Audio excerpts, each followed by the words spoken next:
Que el Señor esté con ustedes. Del Santo Evangelio según San Juan.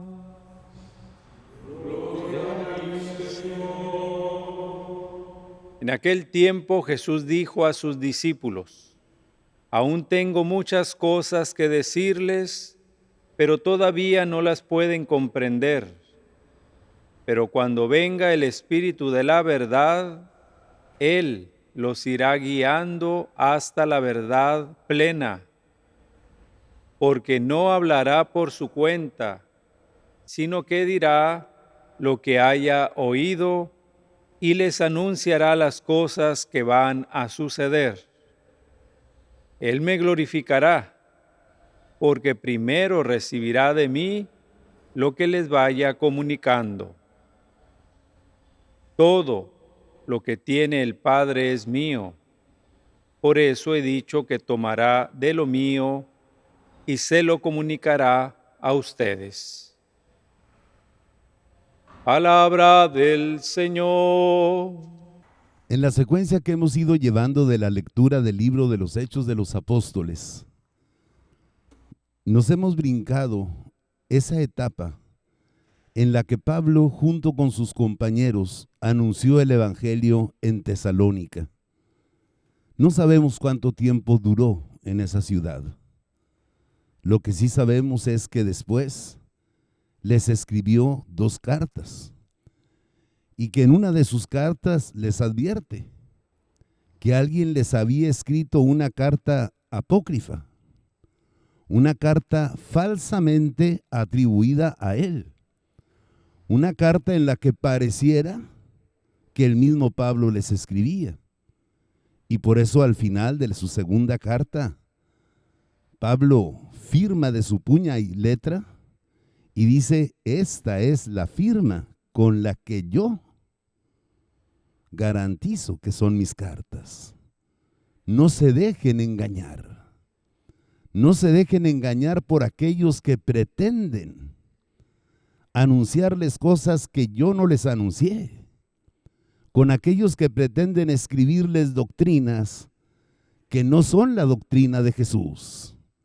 No se dejen llevar por inventos humanos. Continúa su viaje, expulsado de Derbe, y llega a Atenas. Atenas, capital política, pero sobre todo capital cultural de Grecia. En Atenas habían florecido las artes, la filosofía, el pensamiento y las ciencias, tanto las ciencias exactas como las ciencias sociales. Allí fue donde se experimentó por primera vez la democracia como una forma de gobierno. Atenas era pues un lugar de gente culta y preparada, y en el centro de la ciudad estaba el Areópago, es decir, un espacio abierto donde los hombres podían reunirse para discutir asuntos de filosofía, de religión, de teología, de política, de sociedad y de tantos temas. Un centro cultural. Gente que estaba interesada en conocer, en discutir y en alcanzar la verdad. Pablo recorre Atenas. Educado en el más estricto monoteísmo, Pablo siente indignación. Ve que en casi todas las esquinas y plazas hay altares dedicados a distintos dioses. Nota que está en medio de un pueblo altamente politeísta, pero domina su indignación. Y cuando va al Areópago, lejos de manifestarse indignado por la cantidad de dioses y de ídolos que adoran? Pablo manifiesta su respeto.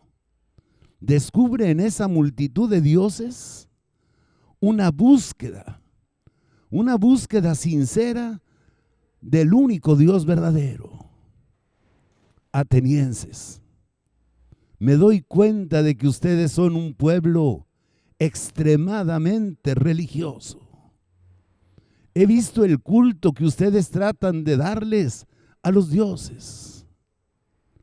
Pero entre todos los altares que yo vi uno cuya inscripción decía: este altar está dedicado al Dios desconocido.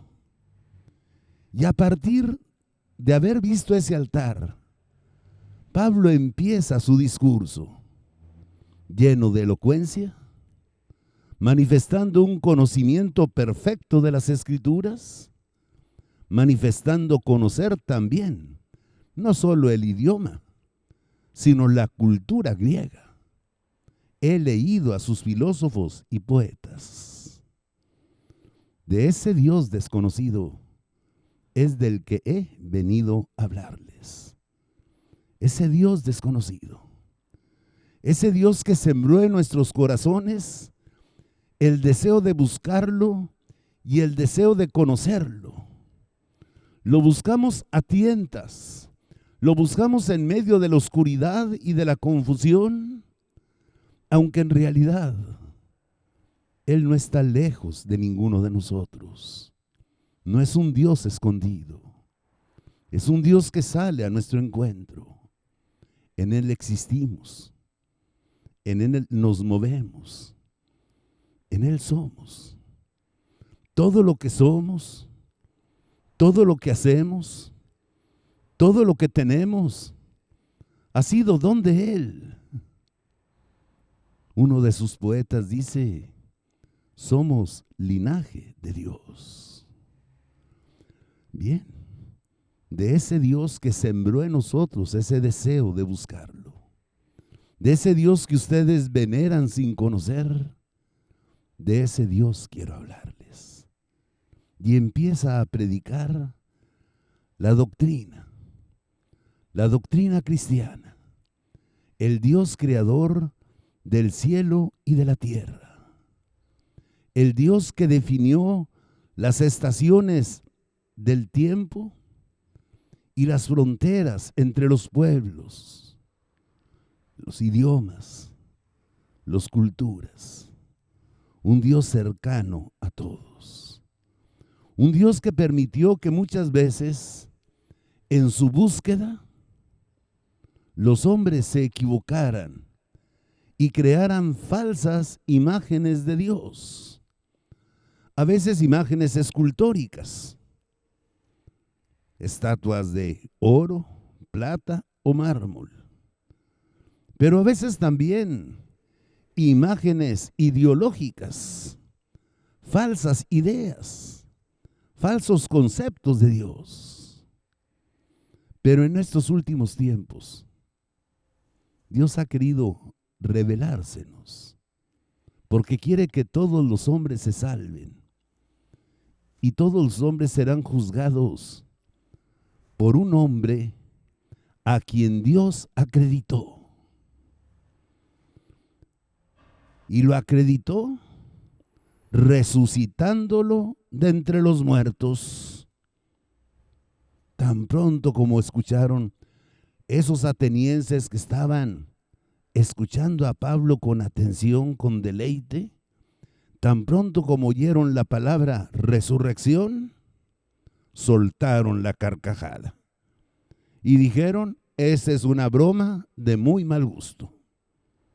No, si vienes a hablar de eso, mejor ven otro día y otro día te escuchamos. Pablo se ha internado en un mundo muy lejano al mundo cultural de Jerusalén. Pablo ha llegado a Europa, al occidente. Ya no está en el oriente. Ya no hay influencia ni presencia de judíos. Y si hay presencia, es muy pequeña y si hay influencia es muy poca.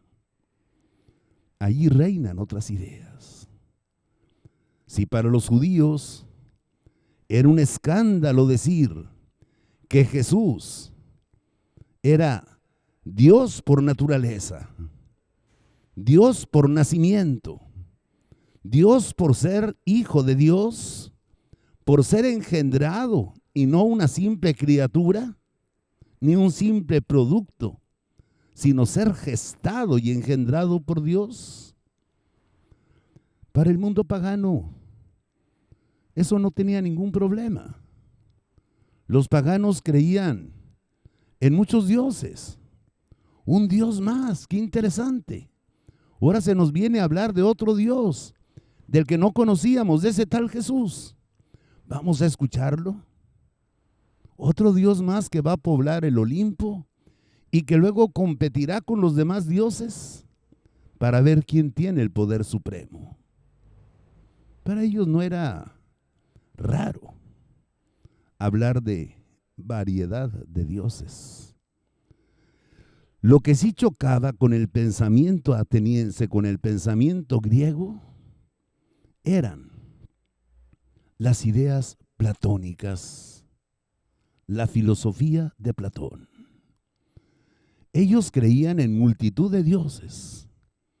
Ellos creían en un mundo espiritual de dioses inferiores, ángeles, demonios, demiurgos, duendes y sátiros, que trataban de imitar a los dioses principales, ensayando crear cosas, pero lo único que habían logrado crear era este mundo material, tan limitado y tan imperfecto.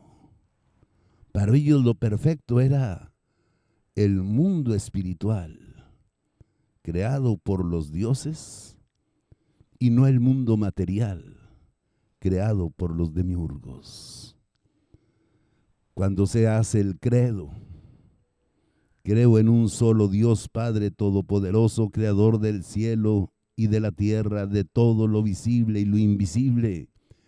Lo importante para aquellos primeros cristianos no era afirmar que hubiera ángeles, en eso creían judíos y paganos, sino era aceptar que el único Dios verdadero había creado también las cosas materiales, que Dios hizo el sol, la luna y las estrellas, que Dios creó la tierra y el mar, que Dios creó los animales que pueblan la tierra, el aire y el mar, que Dios hizo el ser humano como un cuerpo en el que infundió su espíritu. Para ellos eso era imposible de creer. ¿Cómo puede Dios tan perfecto crear este mundo material tan imperfecto? Este mundo material es obra de los demiurgos. El ser humano es un espíritu puro que tiene aspiraciones a la verdad absoluta y al bien absoluto, pero ha sido encarcelado en un cuerpo material. El cuerpo es la cárcel del alma, la cárcel del alma. El hombre, el espíritu humano, no puede descubrir la verdad absoluta porque desde su cárcel humana nada más puede ver lo que aparece en esa pequeña ventanita de su celda, pero no puede contemplar el universo, nada más lo que aparece en la ventanita, nada más lo que podemos experimentar por los sentidos. No podemos tener acceso a verdades que están más allá de los sentidos. El espíritu humano no tiene acceso al bien absoluto si no es a través de sus sensaciones. Aquello que me agrada es bueno. aquello que me desagrada es malo. Y por lo tanto, para ellos la ética y la estética coinciden. La gente buena necesariamente es bonita. La gente fea, claro que es mala. Claro que es mala. Cuando Jesús en el Evangelio de Juan se define como el buen pastor, no usa la palabra agatos, que significa bueno de bondad, sino kalos, que significa hermoso. Yo soy el pastor hermoso, el buen pastor. Estética y ética unidos. Todavía hasta hace poco, en las películas, los buenos siempre eran bonitos y los malos siempre eran feos. Y desde el principio de la película uno sabía quién iba a ganar, porque estaba bonito, porque estaba bonita. Y quién iba a perder, porque estaba fea. Blancanieves era bonita, la madrastra estaba fea, era una bruja. Uy. Y lo mismo dígase respecto a los demás sentidos. Una comida sabrosa, decían, uy, qué rica comida. Una comida que no sabía sabrosa, no estuvo muy rica la comida. Confundir lo bonito con lo bueno, lo agradable con lo bueno, lo sabroso con lo rico. Una comida puede ser rica en nutrientes y sin embargo no ser sabrosa. Y un alimento chatarra puede ser sabroso, demasiado sabroso, hasta adictivo, de tal manera que no puedes comer solo una y sin embargo ser pobre en nutrientes. Es chatarra. Pero ese era el criterio de los griegos. Nosotros accedemos a la verdad y al bien a través de esta ventanita, nuestros sentidos y nuestras sensaciones. Si para ellos eso significaba la vida humana, piensen ustedes para ellos cuál era el concepto del amor humano. Era el amor platónico. Es decir, la cuestión sexual no interesa. La cuestión sexual es nada más para la supervivencia de la especie. Te puedes acostar con cualquiera. Eso no importa. Lo importante es ese amor espiritual, platónico, en el que compartimos nuestras ideas, nuestros sentimientos y nuestros afectos, tomaditos de la mano y viendo las estrellas del cielo. Amor platónico, el ideal del amor griego. Lo otro es carnal, intrascendente. Haz lo que quieras con tu cuerpo. Eso no importa. Lo importante es esto. Para ellos, ¿qué significaba la muerte? La muerte significaba la liberación del espíritu. El espíritu era liberado de esa cárcel en la que estaba metido y sujeto. El espíritu salía del cuerpo y podía tener acceso a la verdad y al bien absoluto. En esa visión, decir que Dios premió a un hombre resucitándolo de entre los muertos era algo tan ridículo como decir que las autoridades premiaron a un preso por su buena conducta y el día que fue liberado lo premiaron metiéndolo otra vez a la cárcel. Oye, pues no. Esas ideas son ridículas. ¿Quién quiere volver a la cárcel? Por fin logré liberarme de este cuerpo y ahora tú me quieres volver a meter en el cuerpo. Sí, es en el mundo precisamente pagano donde surge la segunda grande herejía de los tiempos antiguos. Si la primera nació en el mundo judío, en el que se aceptaba que Jesús era hijo de Dios, pero no nacido, sino adoptado, en el mundo de los griegos, lo que no se aceptaba era la encarnación, la realidad de la encarnación. Cuando Pablo estuvo en Listra y nos tocó leer ese pasaje, hizo el milagro de curar a un tullido, y el sacerdote del templo de Júpiter llevó bueyes para adorarlo. Dioses en figura humana, no dioses hechos hombres, sino en figura humana se han aparecido. Y los griegos así pensaban. El Hijo de Dios en figura humana vino al mundo. Y por eso San Juan, que escribe el último de los evangelios, será muy drástico al decir: el Verbo se hizo carne. No el Verbo se apareció en forma de carne. El Verbo se hizo carne y hemos visto su gloria. Y en su primera carta insistirá: lo que hemos visto con nuestros ojos, lo que hemos oído con nuestros oídos, lo que hemos palpado con nuestras manos, eso es lo que les anunciamos del Verbo de vida. La realidad de la humanidad de Jesucristo. Jesucristo no aparentó ser hombre, se hizo hombre. Ayer les recomendaba leer la carta a los filipenses. Fíjense ustedes el escándalo para el mundo griego. Cristo Jesús, siendo Dios, no retuvo ávidamente el rango que lo igualaba a los dioses, sino que se anonadó a sí mismo. Se anonadó. Se hizo hombre. Y al hacerse hombre, aceptó los límites de toda vida humana. Un Dios inmortal que muere.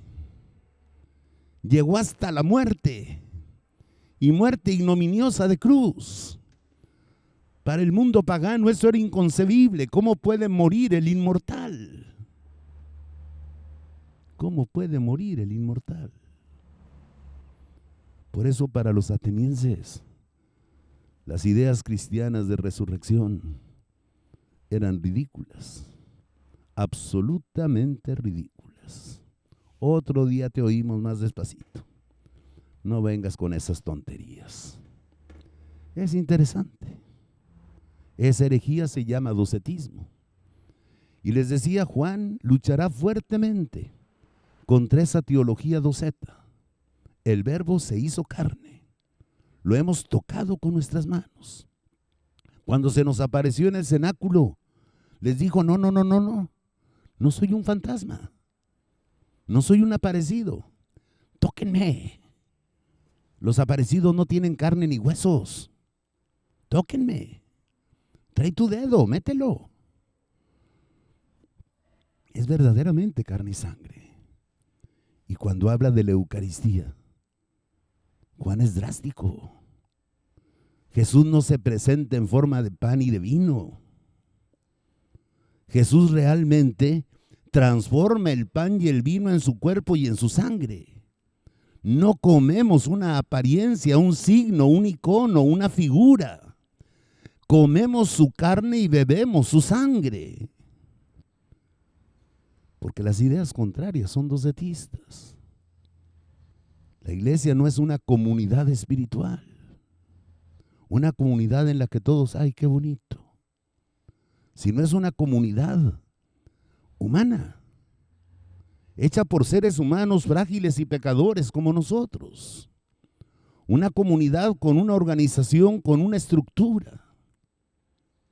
No es algo desestructurado. Dios hizo lo visible y lo invisible. Ese es nuestro Dios. Qué difícil la predicación del Evangelio, porque es una iglesia católica, pero no sincrética. Sincretismo significa hacer un cóctel de todas las religiones. Católico significa aprender a descubrir que en lo aparentemente contradictorio, en realidad no es contradictorio, que en realidad marchan juntos, caminan juntos. Si eso escuchamos hoy en la primera lectura, en el Santo Evangelio, también de Juan, se nos habla del Espíritu Santo. Miren, hermanos, para el mundo de los gnósticos, a veces pensaban que cada una de las personas divinas era un Dios distinto.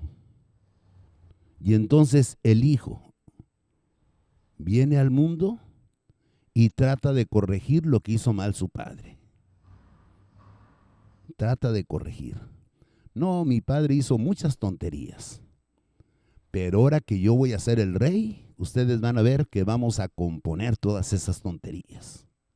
Mi padre dejó un mugrero. Todo lo que hicieron los anteriores a mí, hicieron mal. Nos heredaron un mugrero. Yo voy a corregir todo. Y no es cierto. Juan insiste mucho. Yo no hablo por mi cuenta. Yo les comunico lo que mi padre me pidió que les comunicara.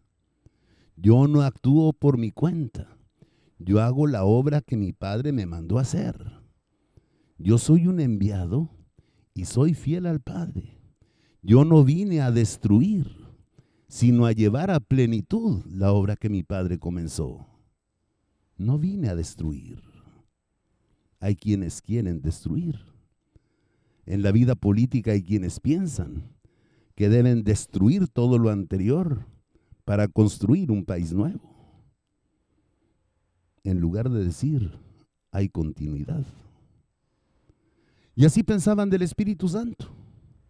Es un tercer Dios que viene a corregir lo que Jesús no hizo. Por eso Juan insiste, el Espíritu Santo no habla por su cuenta.